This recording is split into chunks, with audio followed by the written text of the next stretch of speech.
The fortress was completely surrounded, captured and starving in a present ship. Death was coming, either way. The artillery crew was being cut down, and the men firing the guns knew they would not survive the afternoon. And she was standing there, right beside them, watching her husband work the cannon. She understood the danger perfectly. Now she had to decide whether to run or to die next to his body. It was 1776. The British were storming up the rocky hills of Manhattan. Margaret Corbin was 25 years old. She wasn't a soldier. She was a camp follower. She was there to cook, clean, and bring water to cool the hot cannons, which, considering how poorly supplied this army was a full-time crisis on its own. John Corbin, her husband, was firing a small cannon. Margaret stayed close to him. Then the enemy fired back. John was hit. He died instantly. It was not a heroic choice. It was brutal. I've never been in a war, but I've lived through that kind of moment, the kind where something breaks and you have to keep moving because stopping would hurt even worse. She stepped over him. She picked up the ram and she took his place. She cleaned the barrel. She pushed the gunpowder down and she fired. She did it again. She didn't need a manual. She had spent months watching the artillery drill just to know when to bring the water. Now that memory kept the gun fired.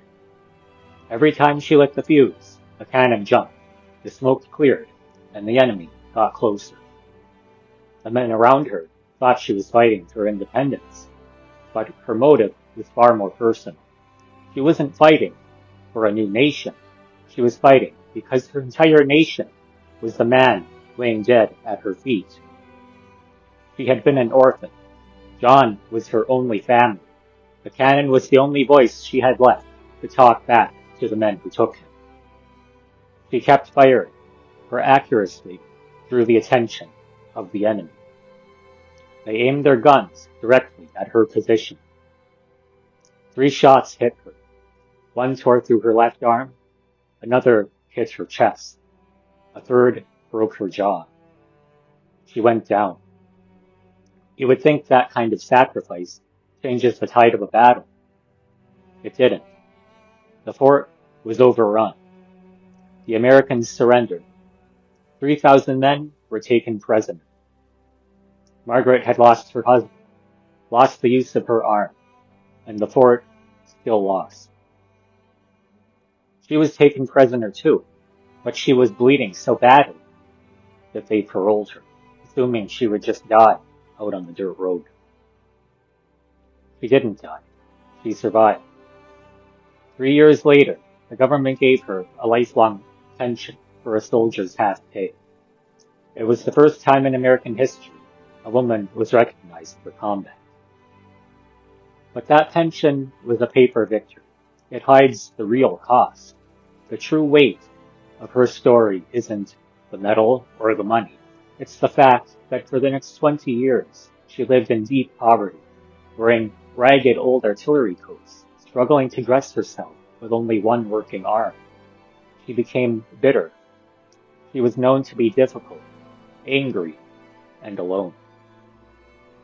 The cannon she fired didn't save her. It marked the exact moment her life stopped moving forward. She gave everything to the fire on that hill, and the rest of her life was just the smoke clearing. Courage is picking up the ram when the only person who ever taught you how to use it is gone. And the lesson I take from her is this: when everything collapses, choose one task you can still do, and do it to the best of your ability.